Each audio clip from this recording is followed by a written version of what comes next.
Hi guys! What's up? And welcome to my YouTube tutorial.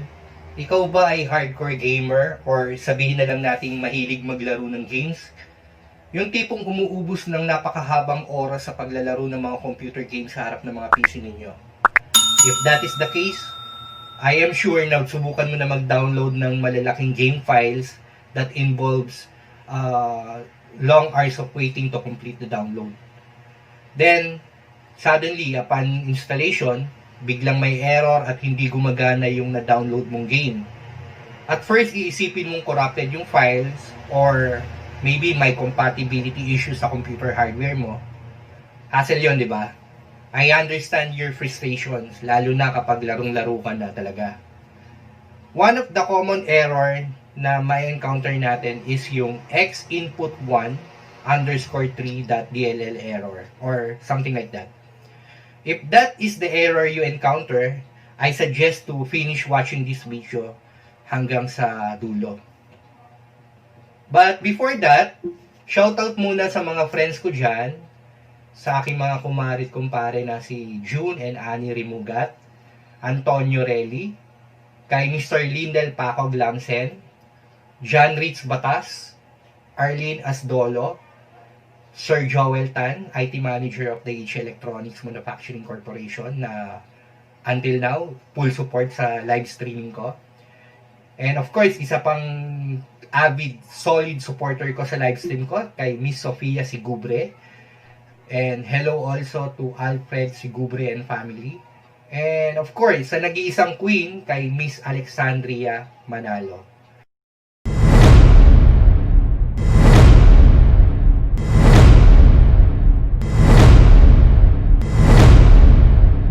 Okay guys, going back to the topic na kung saan nakaka-encounter tayo ng xinput1_3.dll error. So, earlier, nag-install ako ng Resident Evil 3. So, pag kinlik natin siya, kung mapapansin nyo, ito yung error niya. The code execution cannot proceed because xinput1_3.dll was not found. Reinstalling the program may fix this problem. Ito yung sinasabi ko na usually kapag hindi kayo aware, iisipin nyo is corrupt yung installer na ginamit nyo.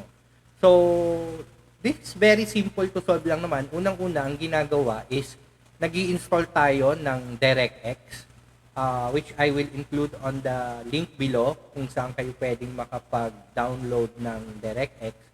But in my case, after installing the DirectX, hindi siya gumana kasi updated naman yung DirectX ko. So what I did is, I downloaded xinput1_3.dll file sa website, which I will also include on the link.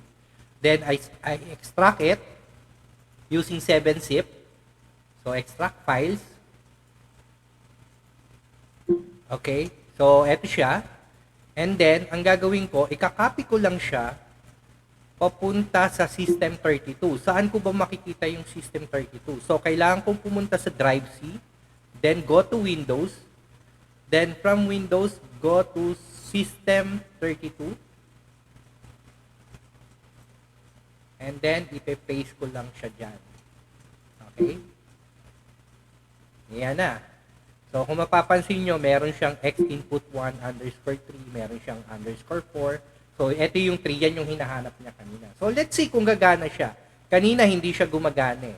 So, i-click natin itong Resident Evil ngayon. Yun. So, as what you can see, hindi na nag-pop up yung error message niya kanina na hindi makita yung xinput, nagtuloy na siya sa Windows. So, I hope guys you like this simple tutorial of mine. So, kung meron kayong mga concern and any other comment, please feel free to leave your comment below. And oo nga pala, just in case hindi pa kayo naka-subscribe sa YouTube channel ko, please don't forget to click like and subscribe and hit the notification bell para mas updated kayo sa mga darating pa na bago kong upload na video. Have a nice day and thank you very much.